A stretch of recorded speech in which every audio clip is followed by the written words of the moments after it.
kehadiran pada siang hari ini pada bulan Ramadan. Ini untuk menjelaskan kebijakan mengenai THR gaji ke-13 yang teman-teman wartawan sudah berkali-kali menanyakan ke saya, kepada Pak Menpan. Foto gantian dong. Oh, foto. Baik. Assalamualaikum warahmatullahi wabarakatuh. Selamat siang dan salam sejahtera untuk kita semuanya. Yang saya hormati Bapak Mendagri, Pak Tito Karnavian, dan Pak Menpan, RB, Aswaranas, dan seluruh teman-teman media yang saya hormati. Hari ini kami akan menyampaikan mengenai kebijakan untuk pembayaran THR dan gaji ke-13 bagi ASN baik pusat dan daerah serta pensiunan. Seperti diketahui bahwa pemerintah terus mengelola APBN kebijakan fiskalnya di dalam rangka untuk terus mendukung program-program pembangunan dan untuk menjaga perekonomian. Kebijakan fiskal ini di dalam APBN didesain untuk terus mendukung ekspansi ekonomi dan untuk terus melanjutkan transformasi ekonomi yang inklusif dan berkelanjutan. Upaya-upaya termasuk menggunakan APBN fiskal untuk mengendalikan inflasi, terutama komponen pangan, itu juga menjadi penting yang kami akan terus lakukan bersama Bapak Mendagri melalui berbagai program monitoring dari pergerakan harga. Pemerintah juga melalui APBN memberikan jaring pengaman sosial kepada masyarakat karena APBN merupakan instrumen yang sangat penting dan diandalkan. Ini terutama untuk menjaga daya beli masyarakat. Seperti diketahui bahwa pada tahun 2024 ini anggaran perlindungan sosial di dalam APBN 2024 mencapai 496,8 triliun rupiah. Ini terdiri dari berbagai program untuk terutama mendukung masyarakat yang paling rentan tapi juga kelas menengah. Program Keluarga Harapan untuk 10 juta penerima manfaat, asistensi untuk 38.000 anak dan 32,6.000 lansia dan 58,3.000 penyandang disabilitas. Itu juga termasuk di dalam program bantuan sosial atau perlindungan sosial. Subsidi bunga KUR bagi 6 juta lebih debitur, itu juga merupakan bagian dari inklusi dan program untuk penguatan perlindungan sosial. Iuran untuk BPJS Kesehatan bagi masyarakat yang tidak mampu, yaitu 96,8 juta masyarakat tidak mampu yang iuran BPJS-nya dibayar oleh APBN. Pemerintah juga memberikan bantuan sembako untuk 18,8 juta kelompok penerimaan manfaat. Program-program untuk mendukung masyarakat rentan, terutama anak-anaknya yang masih sekolah melalui program Indonesia Pintar bagi 20,8 juta siswa. Program Kartu Indonesia Pintar bagi 1,1 juta mahasiswa yang kurang mampu, itu juga termasuk bagian dari perlindungan sosial. Di dalam perlindungan sosial ini termasuk sebetulnya adalah subsidi dalam bentuk BBM dan energi. Ini adalah yang juga dinikmati oleh kelompok menengah sebanyak 19,58 juta kiloliter. Dan dalam beberapa hal pemerintah memberikan bantuan langsung tunai terutama di tingkat desa untuk 2,96 juta kelompok penerima manfaat. Nah, khusus hari ini kita bicara mengenai tunjangan hari raya dan gaji ke-13. Mungkin untuk memberikan sedikit background pada teman-teman media supaya bisa membandingkan. Karena pada 3 tahun yang lalu kita dihadapkan pada shock yang sangat besar, yaitu pandemi COVID. Tahun 2019, sebelum COVID terjadi, THR dan gaji ke-13 itu diberikan dalam bentuk gaji pokok, tunjangan keluarga, tunjangan jabatan umum, dan 100% tunjangan kinerja. Itu diberikan untuk tunjangan hari raya, jadi 1 additional plus gaji ke-13. Dengan demikian, ya masyarakat ASN sebetulnya dalam hal ini mendapatkan 15 kali gaji dalam setahun, yaitu 12 plus THR, 14 plus THR plus gaji ke-13. Tahun 2020, di mana terjadi shock yang luar biasa karena pandemi COVID, maka hampir seluruh anggaran itu dipotong kecuali untuk kesehatan dan bansos. Nah, salah satunya adalah kebijakan untuk THR dan gaji ke-13 tahun 2020 itu kemudian dikurangkan menjadi hanya gaji pokok, tunjangan keluarga, dan tunjangan jabatan umum. Tunjangan kinerja tidak diberikan, dan THR pada tahun 2020 itu hanya diberikan bagi para pekerja ASN pelaksana. Pejabat negara tidak mendapatkan, eselon 1 tidak mendapatkan, eselon 2 dan jabatan fungsional utama madya yang setara dengan eselon 1 dan eselon 2 itu tidak mendapatkan THR tahun 2020. Jadi yang diberikan adalah kepada pejabat eselon ketiga atau pelaksana, dan itu pun hanya gaji pokok, tunjangan keluarga, dan tunjangan jabatan umum. Tahun 2021, seiring dengan membaiknya kondisi ekonomi meskipun masih dalam pandemi, maka THR, tunjangan hari raya, dan gaji ke-13 agak dimodifikasi. Tahun 2021 gaji pokok, tunjangan melekat, yaitu tunjangan keluarga, tunjangan pangan, dan tunjangan jabatan umum, komponennya tetap sama, namun diberikan kepada seluruh, tidak hanya para pelaksana, tapi eselon 1, 2, eselon 3, jabatan fungsional utama dan madya, serta pejabat negara.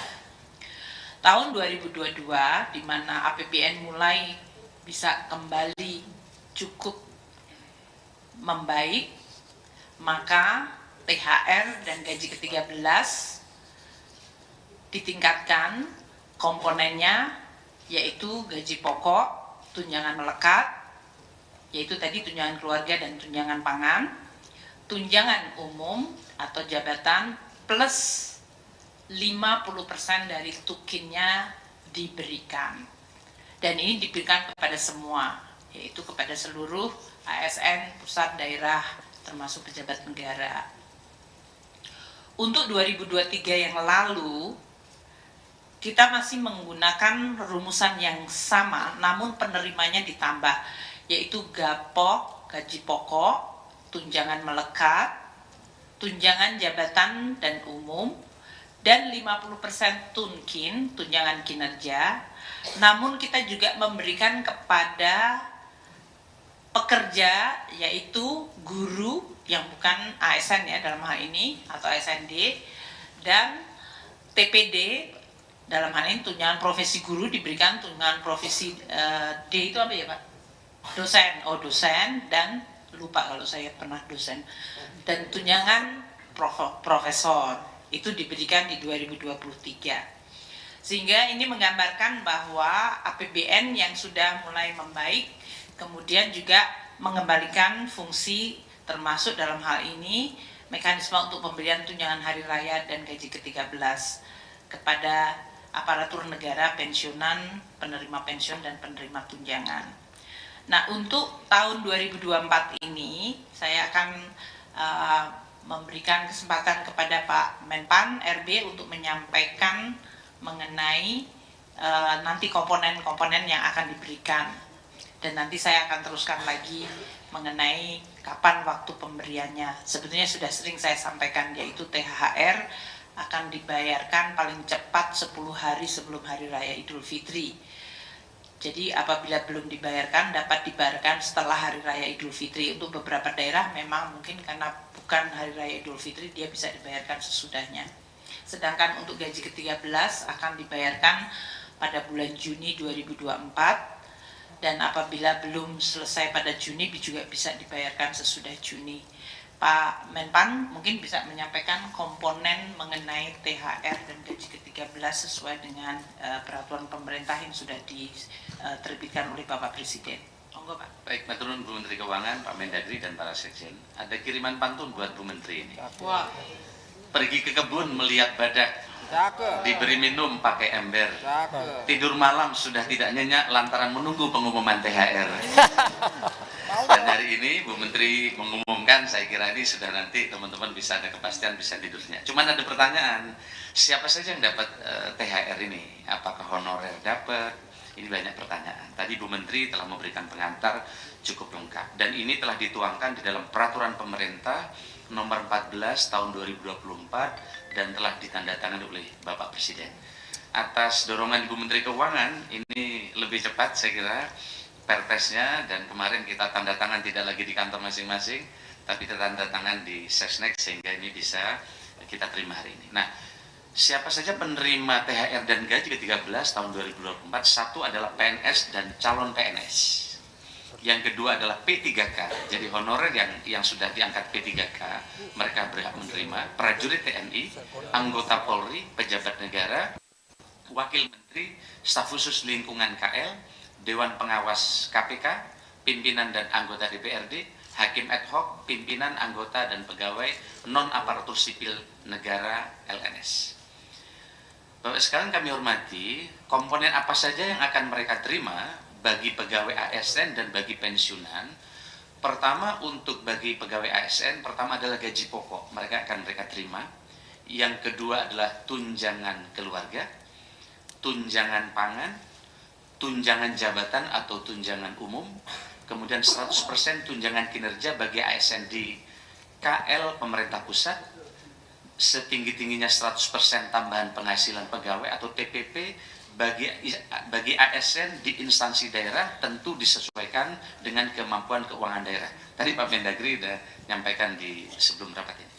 Yang berikutnya adalah untuk bagi pensiunan, penerima pensiun dan penerima tunjangan. Pertama adalah komponennya adalah pensiun pokok, tunjangan keluarga, tunjangan pangan, kemudian juga tambahan penghasilan pensiun. Kemudian bagi guru dan dosen, terdapat tunjangan profesi guru dan tunjangan profesi dosen sebesar 100%. Kami kira ini untuk melengkapi, yang lain tadi telah disampaikan oleh Bu Menteri Keuangan. Terima kasih. Terima kasih Pak Menpan RB. Selanjutnya saya akan beri kesempatan kepada Bapak Mendagri untuk menyampaikan mengenai ASN daerah.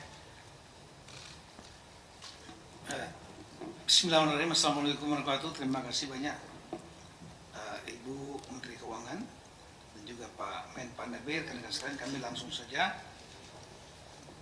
Sudah mengetahui bahwa telah terbit peraturan pemerintah nomor 14 tahun 2024 tentang pemberian tunjangan hari raya dan gaji ke-13 kepada aparatur negara, pensiunan, penerima pensiunan, dan penerima tunjangan tahun 2024 yang terbit bertanggal 13 Maret 2024. Pemerintah prinsip utama, filosofi pemerintah memberikan tunjangan hari raya gaji ke-13 ini dalam rangka sebagai wujud apresiasi dan penghargaan atas pengabdian, sekaligus juga untuk menjaga tingkat daya beli masyarakat melalui pembelajaran aparatur negara.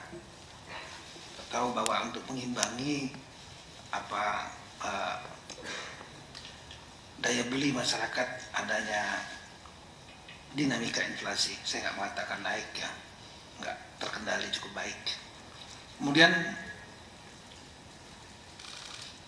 pemberian tunjangan ini ada yang bersumber dari APBN dan juga untuk daerah dari APBD. Pemerintah daerah memberikan tunjangan raya dan gaji ke-13 dari APBD tahun anggaran 2024 kepada aparatur negara yang bekerja pada instansi daerah, dan besaran tunjangan diterima sesuai dengan ketentuan regulasi yang berlaku, tapi tetap memperhatikan kemampuan kapasitas fiskal pemerintah daerah. Kita tahu bahwa pemerintah daerah ini ada yang kuat fiskalnya, ditandai dengan PAD-nya yang besar ya, seperti di Banten, Jakarta. Tapi ada juga yang sedang PAD sama transfer pusatnya itu hampir imbang-imbang seperti Sumatera Utara. Ada juga yang lemah. Lemah itu artinya ngandelin transfer pusat saja. PAD-nya 5%, 6%. Banyak Indonesia bagian timur seperti itu. Demikian juga kabupaten kota. Terutama yang pemekaran-pemekaran banyak tergantung dari transfer pusat dari DAU, DBH.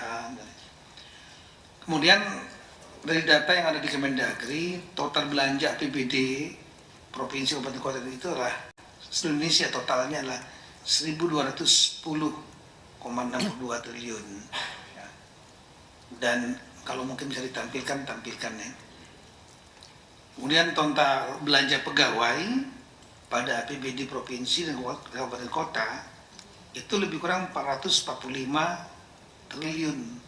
Jadi hampir sepertiganya itu untuk gaji pegawai 36,81%. Nah, ada lagi namanya belanja tambahan penghasilan pegawai. Kalau di pusat namanya Tunkin, di daerah namanya TPP, tambahan penghasilan pegawai. Juga dibebankan kepada APBD. Totalnya lah 96,4 triliun atau 7,96%. Nah, kemudian untuk tunjangan hari raya dan gaji ke-13 yang sumbernya dari APBD diperuntukkan satu kepada PNS dan calon PNS yang bekerja pada instansi daerah. Calon PNS ini maksudnya dia sudah diterima tapi masih menunggu proses untuk menjadi keluar SK PNS-nya. Lebih kurang waktunya setahun. Ya, mereka dinamakan namanya nomenklatur calon PNS. Nah, ini juga penerima. Kemudian P3K yang bekerja pada instansi daerah, gubernur, wakil gubernur, bupati, wakil wali kota, wakil bupati, wakil wali kota, kemudian pimpinan dan anggota DPRD, pimpinan badan layanan umum daerah, dan juga pegawai non pegawai ASN yang bertugas pada instansi daerah yang menerapkan pola pengelolaan keuangan Badan Layanan Umum Daerah, BLU daerah. Kemudian apa saja komponennya? Ini masing-masing ada yang berbeda-beda. Nah, untuk PNS dan P3K, gaji pokok, kemudian tunjangan keluarga, tunjangan pangan, tunjangan jabatan atau tunjangan umum, dan tambahan penghasilan yang TPP tadi paling banyak sebesar diterima dalam 1 bulan bagi instansi pemerintah daerah yang memberikan tambahan penghasilan. Sekali lagi memperhatikan kemampuan kapasitas fiskal daerah dan sesuai dengan peraturan undangan. Juga disesuaikan dengan pangkat, jabatan, peringkat jabatan, kelas jabatan. Kemudian untuk guru yang gaji pokoknya bersumber dari PBD tidak menerima tambahan penghasilan dapat diberikan paling banyak sebesar tunjangan profesi guru atau paling banyak sebesar tambahan penghasilan guru aparatur sipil negara yang diterima dalam 1 bulan. Ini PNS P3K. Kemudian calon PNS menerima 80% dari gaji pokok PNS. Tambahan dan tunjangan keluarga, tunjangan jabatan dan tunjangan umum, dan tambahan penghasilan paling banyak sebesar yang diterima dalam 1 bulan bagi instansi pemerintah daerah yang memberikan tambahan penghasilan dengan memperhatikan kemampuan kapasitas fiskal. Juga ketentuan peraturan yang berlaku, pangkat jabatan, peringkat jabatan, kelas jabatan. Kemudian untuk gubernur dan wakil gubernur, ini perasaan ada slide-nya sini. Ya nggak apa-apa. Kemudian untuk gubernur, wakil gubernur, bupati, wakil bupati, wali kota,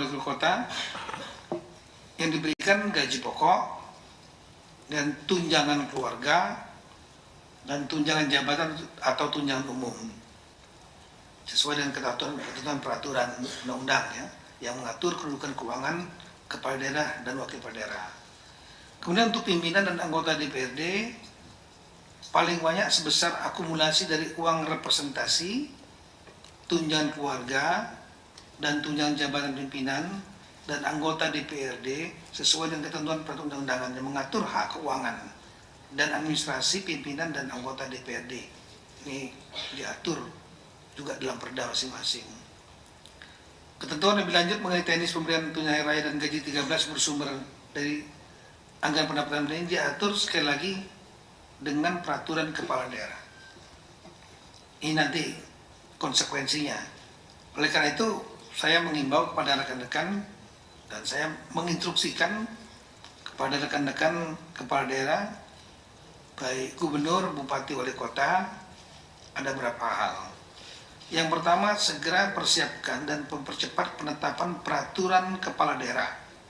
Jadi cukup dengan perkada, tidak harus perda, yang mengatur teknis pemberian tunjangan hari raya dan gaji ke-13 sesuai dengan peraturan pemerintah nomor 14 tahun 2004, serta memperhatikan kemampuan kapasitas fiskal daerah dan tanpa melalui proses fasilitasi oleh Menteri Dalam Negeri atau gubernur, termasuk penjabat gubernur dan penjabat bupati tanpa melalui prosedur Menteri Dalam Negeri.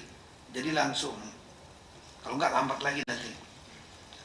Kedua, melakukan pembayaran tunjangan hari raya paling cepat 10 hari kerja sebelum tanggal hari raya yang dibayarkan didasarkan komponen penghasilan yang dibayar pada bulan Maret tahun 2004. Dalam hal tunjangan hari raya belum dapat dibayarkan, THR dapat dibayarkan setelah tanggal hari raya dengan besaran komponen penghasilan yang dibayarkan pada bulan Maret tahun 2004 sebagai penentu kepastian komponen pembayaran THR dan bukan sebagai dasar penghitungan pembayaran. Ini mungkin agak ribet-ribet dikit nih, tapi nanti kita akan follow up nantinya. Saya sudah minta Sekjen, Dirjen Keuangan Daerah, nanti ada spesifik Zoom meeting dengan para sekda dan kepala BKAD, Badan Keuangan Aset Daerah. Kemudian melakukan pembayaran gaji ke-13 paling cepat pada bulan Juni tahun 2004. Dalam hal gaji ke-13 belum dapat dibayarkan, ini sama seperti Ibu Menteri Keuangan tadi, maka gaji ke-13 dapat dibayarkan setelah bulan Juni tahun 2004 dengan besaran komponen penghasilan yang dibayarkan pada bulan Mei tahun 2004 sebagai penentu kepastian komponen pembayaran tunjangan hari raya dan bukan sebagai dasar penghitungan pembayaran. Kemudian bagi daerah yang belum menyediakan alokasi anggaran atau alokasi anggaran tidak cukup tersedia untuk tunjangan hari raya dan gaji 13 dalam APBD 2004, maka Pemda segera menyediakan anggaran THR gaji 13 dimaksud dengan mengoptimalkan pemanfaatan belanja gaji dan tunjangan APBD 2004 atau melakukan pergeseran anggaran mendahului perubahan APBD 2004 yang bersumber dari perubahan, ya. Pergeseran anggaran mendahului perubahan yang bersumber dari sebagian alokasi belanja tidak terduga, kemudian penjaluran ulang kegiatan atau subkegiatan atau memanfaatkan kas yang tersedia sesuai dengan perubahan perkada tentang penjabaran APBD 2004. Baru setelah itu dilaporkan kepada DPRD, pimpinan DPRD, untuk selanjutnya dianggarkan dalam perda yang mengatur perubahan APBD 2004 atau ditampung dalam laporan realisasi anggaran bagi pemerintah daerah yang tidak melakukan perubahan sesuai dengan peraturan perundang-undangan. Nah, prinsipnya adalah bisa melakukan pergeseran anggaran, tapi tanpa, sekali lagi, cukup dengan perkada dan nanti memberitahukan kepada pimpinan DPRD, dan pimpinan DPRD nanti akan, saya kira nanti Zoom meetingnya juga kita ajak pimpinan DPRD nanti untuk kemudian ditetapkan dalam perda perubahan APBD 2004. Banyak sebetulnya yang bisa kami pernah menyusuri, mohon maaf rekan-rekan kepala daerah, ya, banyak hal sebetulnya yang bisa diefisiensikan, perjalanan dinas, kemudian penguatan-penguatan yang macam-macam yang sebetulnya nggak perlu, ya. Nah, ini dapat digeser dari untuk kepentingan ini, lagi untuk kepentingan karyawan sendiri ASN. Kemudian untuk gubernur, PJ gubernur selaku wakil pemerintah pusat di daerah sesuai undang-undang tentang pemerintahan daerah bertanggung jawab juga untuk melakukan monitoring pelaksanaan kebijakan ini untuk pemerintahan kabupaten kota. Jadi rapatkan juga. Sekali lagi nanti kita akan rapatkan tingkat sekda dengan sekjen, teknisnya dan ada Dirjen Keuangan Daerah di sini dan rapat. Jadi nanti yang terbuka tanya jawab dengan teman-teman di daerah. Nanti tolong juga Pak Maurits, pimpinan DPRD-nya kita undang supaya nanti perdanya nggak tarik menarik.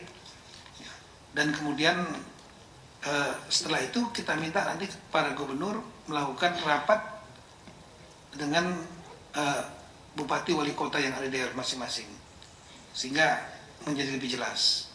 Saya kira itu Ibu Menteri Keuangan, kami akan mengawal tidak lanjut dari kebijakan pemerintah ini untuk tingkat daerah.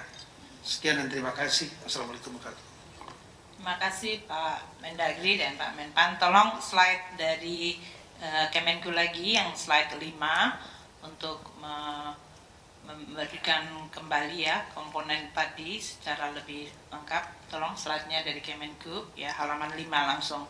Jadi tadi yang telah disampaikan oleh Pak Menpan maupun Pak Mendagri, ini adalah komponen pemberian THR dan gaji ke-13 ya. Komponen yang akan diberikan adalah gaji pokok, tunjangan jabatan / umum, tunjangan yang melekat pada gaji pokok itu adalah tunjangan keluarga dan tunjangan pangan.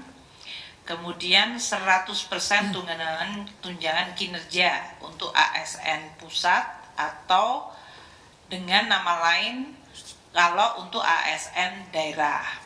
Tadi yang disampaikan oleh Pak Mendagri dan Pak Menpan. Dan 100% untuk tunjangan profesi guru atau tunjangan profesi dosen, tunjangan kehormatan profesor, dan tambahan penghasilan guru, tamsil guru. Nah, komponen untuk pensiun dalam hal ini atau penerima pensiun untuk THR dan gaji ke-13 adalah pensiun pokok, tunjangan keluarga, tunjangan pangan, dan tambahan penghasilan. Untuk kami sampaikan pada teman-teman media ya, ini karena sudah ada kenaikan gaji 8%, ini berarti THR-nya ya naik juga 8%, karena sudah menggunakan kenaikan untuk pensiun naik 12%, juga sudah naik 12%. Tadi telah disampaikan bahwa pembayaran dari THR dan gaji ke-13 sesuai yang disampaikan oleh Pak Mendagri adalah paling cepat ya, bukan paling lambat ya, paling cepat itu adalah 10 hari kerja sebelum hari raya. Hari kerja ya, jadi Sabtu Minggu nggak masuk dihitung nanti kalau kita ngelewatin Sabtu Minggu. Jadi 10 hari kerja sebelum hari raya Idul Fitri. Tadi telah ditekankan lagi oleh Pak Mendagri, kalau belum dibayarkan dapat dibayarkan setelah hari raya Idul Fitri. Jadi jangan sampai kalau sudah hari raya terus gosong atau hangus, enggak juga. Tapi dia tetap haknya diberikan. Untuk gaji ke-13 dibayarkan pada bulan Juni 2024, dan kalau belum dibayarkan pada Juni dapat dibayarkan sesudah bulan Juni. Nah, ketentuannya ini ya, THR dan G13, gaji ke-13 itu adalah menggunakan komponen penghasilan pada bulan Maret di 2024. Kalau untuk gaji ke-13, komponen penghasilannya adalah yang diterima bulan Mei. Jadi pamannya ada yang mereka naik pangkat pada bulan Maret dan pada bulan Maret mereka sudah naik tinggi, ya di situ yang dia mengikuti gaji yang terakhir pada bulan Maret. Untuk THR, untuk gaji ke-13 apa yang diterima bulan Mei itulah yang juga akan diterima sebagai gaji ke-13. Untuk THR gaji ke-13 ini tidak kena potongan iuran, dan untuk PPh-nya ditanggung pemerintah dalam hal ini. Nah, sekarang dari sisi anggarannya, karena tadi sudah ada juga kenaikan halaman 6, ini untuk memberikan perbandingan tahun lalu, karena hanya 50% tukin termasuk TPG dan TP dosen dan tamsil guru. Total untuk THR tahun lalu itu untuk aparatur negara 11,7 triliun, gaji pokok itu 7,9, tunjangan kinerja ASN pusat itu 3,3 karena hanya 50%-nya. dan pensiunan 9,8 triliun. Sehingga total dari APBN adalah 21,4 triliun rupiah. Sedangkan untuk daerah, aparatur daerah, tadi dari mulai pejabat hingga ASN daerah itu 15,3 triliun, tunjangan profesi guru dari ASN daerah itu 2,1, dan tambahan penghasilan untuk guru ASN daerah itu sebesar 70 miliar. Sehingga total dari APBD termasuk dalam hal ini nanti yang berasal dari DAU itu adalah 17,4 triliun. Sehingga total yang dibayarkan tahun lalu untuk THR adalah 38,8 triliun rupiah. Untuk 2024 ini untuk ASN naik 11,7 menjadi 18 triliun karena tadi ada kenaikan gaji, yaitu gaji pokok dari 7,9 menjadi 8,4. Kemudian komponen tunjangan kinerjanya itu 100%, kalau tahun lalu hanya 50%, sehingga total untuk tukin ASN pusat itu 6,82 triliun. Dan untuk pensiunan, karena ada kenaikan pensiun tahun 2024 ini, maka ada kenaikan untuk THR-nya dari 9,8 tahun 2023 menjadi 11,65. Untuk belum Mas? Iya, iseng banget ini. Iya terus. Belum tabelnya. Iya. Ya, terima kasih sudah kembali ke jalan yang benar. Untuk APBD yang 2024 tadi ya, untuk perbandingannya dibanding 2023, untuk aparatur daerah kalau tahun lalu 15,3 ini 16,7, tunjangan profesi gurunya dari 2,1 menjadi 2,3, dan tambahan penghasilan untuk guru ASN daerah dari 0,07 ke 0,04.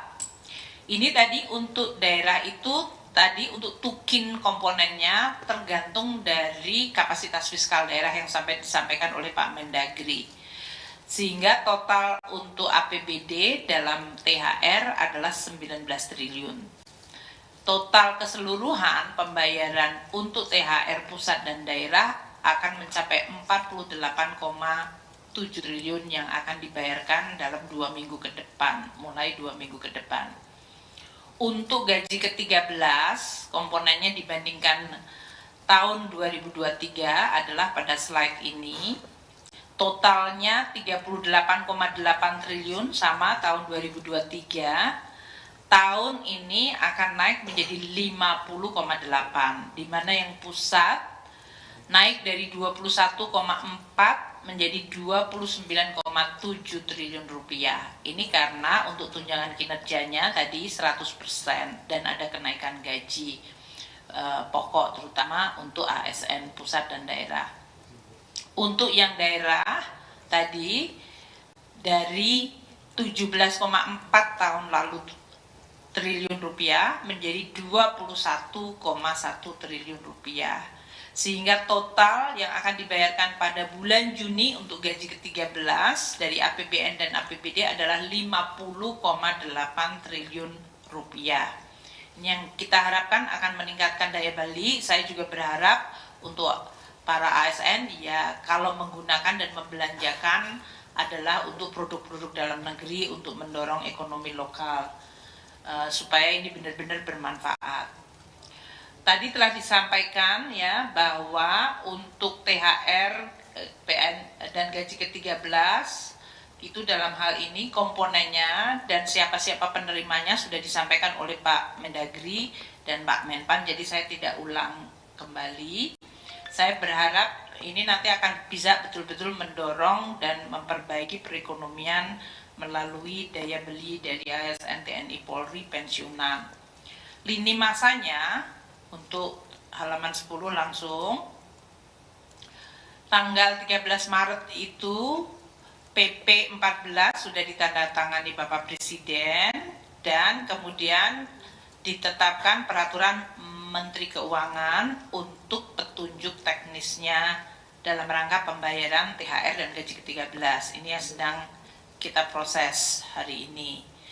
tanggal 18 Maret akan dilakukan rekonsiliasi gaji untuk pembayaran THR oleh satuan-satuan kerja. Jadi Satker nanti yang akan membayarkan itu, mereka akan lihat berapa komponen gaji di dalam masing-masing Satker itu. Dan itu nanti akan direkonsiliasi. 19 Maret Satker tersebut mengajukan tagihan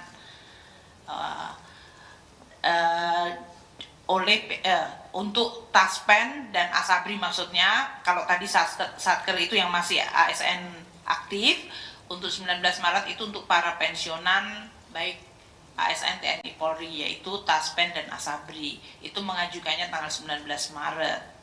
Tanggal 21 Maret kami akan mentransfer dananya ke Taspen dan Asabri. Dan tanggal 22 Maret untuk pengajuan surat perintah membayar dan menerbitkan surat perintah pencairan dana serta transfer ke rekening pensiunan. Jadi mulai tanggal 22, tadi kan paling cepat 10 hari sebelum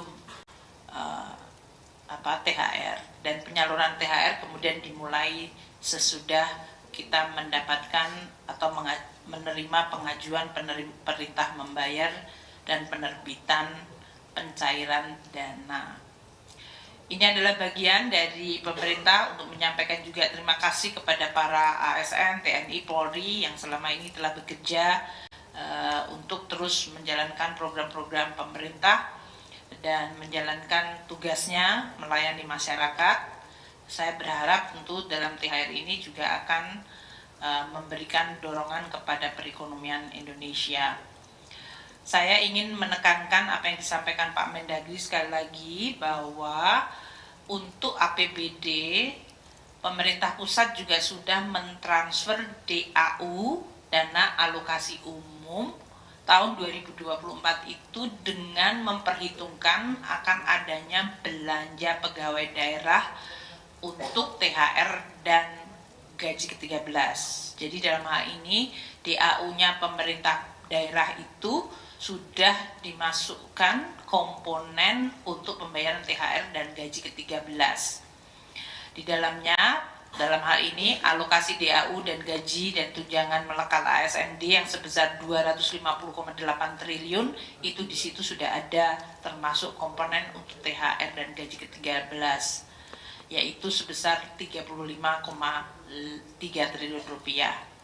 Ini yang di dalam tabel ini terlihat kebutuhan THR adalah 16,7 triliun, gitu ya, termasuk untuk ASN daerah, PNSD dan P3K, dan P3K daerah yang diangkat tahun 2023 ada tambahan, dan formasi P3K daerah yang akan diangkat di tahun 2024 ini, sehingga pada saat 2024 nanti bulan Maret ini mereka sudah diperhitungkan. Total dari ASND, P3K dan formasi P3K daerah tahun 2024 yang baru adalah 4.014.548 ASND.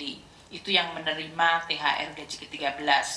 Tadi kebutuhan totalnya 16,7 triliun untuk THR dan gaji ke-13-nya 18,628 triliun rupiah. 18,628. Jadi total kebutuhan untuk THR dan gaji ke-13 di dalam APBD adalah 35,334 triliun. Ini sudah dimasukkan dalam transfer kami ke dalam DAU, yaitu dalam bentuk blok grant maupun DAU yang kita earmark untuk penggajian P3K, sehingga tidak dipakai untuk yang lain. Jadi memang itu masuk di dalam komponen DAU.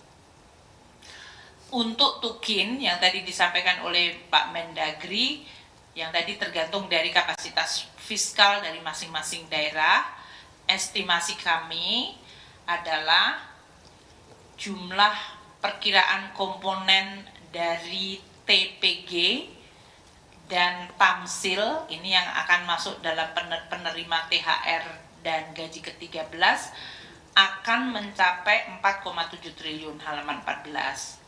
Ini adalah 2,3 triliun untuk nextnya lagi Mas, halamannya nggak sama dengan ya 15. Jadi untuk THR-nya 2,319 triliun dan untuk gaji ke-13 2,44 triliun. Ini adalah 100% tunjangan profesi guru dan tamsil 1 bulan bagi para guru penerimanya. Guru penerimanya itu ada 563.445 untuk guru yang menerima TPG, tunjangan profesi guru, dan 182.579.000 penerima tamsil, sehingga total dari guru penerima adalah 746.024 dengan total anggaran 2,319 triliun untuk THR dan 2,443 triliun untuk gaji ke-13, sehingga totalnya adalah 4,762 triliun rupiah. Mungkin itu yang saya ingin sampaikan. Jadi total untuk THR dan gaji ke-13 untuk daerah itu adalah mencakup tadi ini gaji dan tunjangan melekat 35,33 triliun yang sumbernya adalah dana alokasi umum yang sudah kita transfer, dan komponen Tukinda dan TPP Pemda itu yang berasal dari APBD. Ini pengalokasian tentu saja tergantung dari kapasitas dan kemampuan masing-masing Pemda seperti yang tadi telah dijelaskan oleh Pak Mendagri. Sedangkan untuk yang guru penerima TPG dan tamsil itu mencapai 4,76 triliun. Ini kita sudah tambahkan dalam transfer daerah tahun 2024.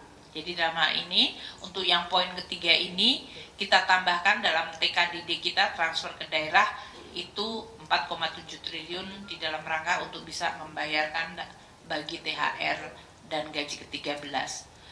Demikian yang ingin saya sampaikan. Sekali lagi teman-teman wartawan, terima kasih atas kehadirannya. Dan saya sudah meminta untuk pertanyaan dikirim melalui Slido, mungkin dari Bapak Mendagri maupun Pak Aswar. Kalau ada pertanyaan yang mau direspon, monggo dulu. Saya sambil melihat dan ngecek pertanyaan yang masuk. Silakan. Oh, iya.